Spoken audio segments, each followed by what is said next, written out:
কোন যেতেছো? তোমার ফোন দিয়ে পাই না, কত জায়গায় খুঁজছি তোমারে। দেখো তুমি বয়স্ক মানুষ, আমার বাপ মেমরা তোর বিয়ে দিছে, তবু তোমার আমি কত ভালোবাসি, আর তুমি আমার ভালোবাসতেই চাও না। কি বিয়া, কার কাছে বিয়া? এই সরো। তুমি আমার স্বামী, তুমি আমার সাথে এমন করতেছো কেন? আমার না তুমি তোমার বাড়িতে নিয়ে যাও। কি কো? আমি তো তোমার চিনি না।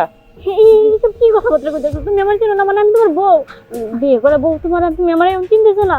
ওই দেখো, কেউ যদি কে বলে তাহলে সমস্যা হয়ে যাবে।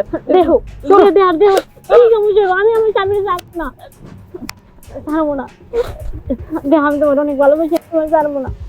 আরে তো আমি তোমাকে চিনি না, কি বলতো উল্টা পাল্টা কথা?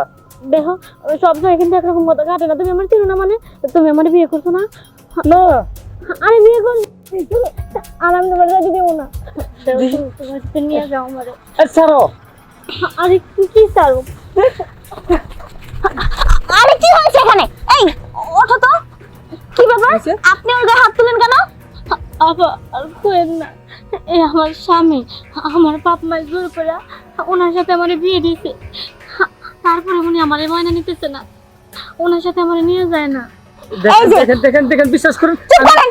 আপনাকে দেখে তো মনে হচ্ছে ভদ্র, কিন্তু আপনি এরকম অভদ্রের মতো কাজ কেন করেছেন? হ্যাঁ, আপনি নিষ্পাপ একটা মেয়েকে এইভাবে ধোঁকা দিয়েছেন। বুড়া বয়সে যে এরকম একটা মেয়ে পেয়েছেন, এটাই তো আপনার কপালের ভাগ্য। তাহলে ওর সাথে কেন এরকম করেছেন আপনি? হ্যাঁ শুনুন, বুড়া বয়সে যে এরকম একটা ইয়াং মেয়েকে বিয়ে করতে পেরেছেন, এটা তো আপনার ভাগ্য। আর আপনি ওনার সাথে এরকম রাস্তার ভিতরে খারাপ ব্যবহার কেন করতেছেন? হ্যাঁ আপা ভাই, আপনারা যেমনি পারেন আমার স্বামীর সাথে আমার স্বামীর বাড়িতে পাঠিয়ে দেন, আমি এনে চাইছি তাই না। ওগো তুমি আমার এই শুনুন, তোমার সাথে এত কথা বাদ। আপনি যদি ওর সাথে সংসার না করতে চান তাহলে ওকে ডিভোর্স দেন, আর যদি সংসার করতে চান তাহলে ওকে নিয়ে এখনই বাসে যান। রাস্তাঘাটে এসব চলবে না, বুঝতে পেরেছেন?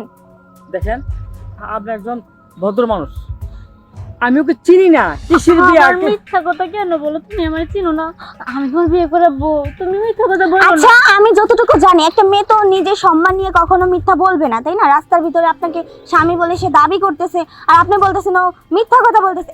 আরে আপাতত কত কত ধরন নাই, যা আছে মুরব্বির কাছ থেকে এগুলো নিয়ে আপার দিয়ে দেন। এই কি বলে? দেন আপনি নিয়ে দেন তো, আরে কি কি যা কিছু আছে টাকা পয়সা সবকিছু বের করেন। ধরেন। শয়তান বুড়া মানুষ, আবার একটা মেয়েকে ঠকাচ্ছেন এভাবে। আপা যা কি হচ্ছে সবই আপনারা নিয়ে যান গা, তো আমার স্বামী দাঁড়িয়ে রাইখা যান। আমি চলো আমার বাড়ি দিয়ে যান। আরে আপা, আপনি কি বলতেছেন পাগলের মতো? এই নেন, এগুলো আপনার কাছে রাখেন। উনি যেহেতু রাস্তার ভিতরে আপনাকে অস্বীকার করছে, আপনি সময় মতো ওনাকে ডিভোর্স লেটারটা পাঠিয়ে দিবেন। ওনার সাথে সংসার করার কোনো প্রয়োজন নেই। আর এই টাকা পয়সা যা কিছু আছে এগুলো আপনার, ঠিক আছে? যান, আপনি যান। এই চলো। আরে শুনুন, আরে আমার কথা শুনুন।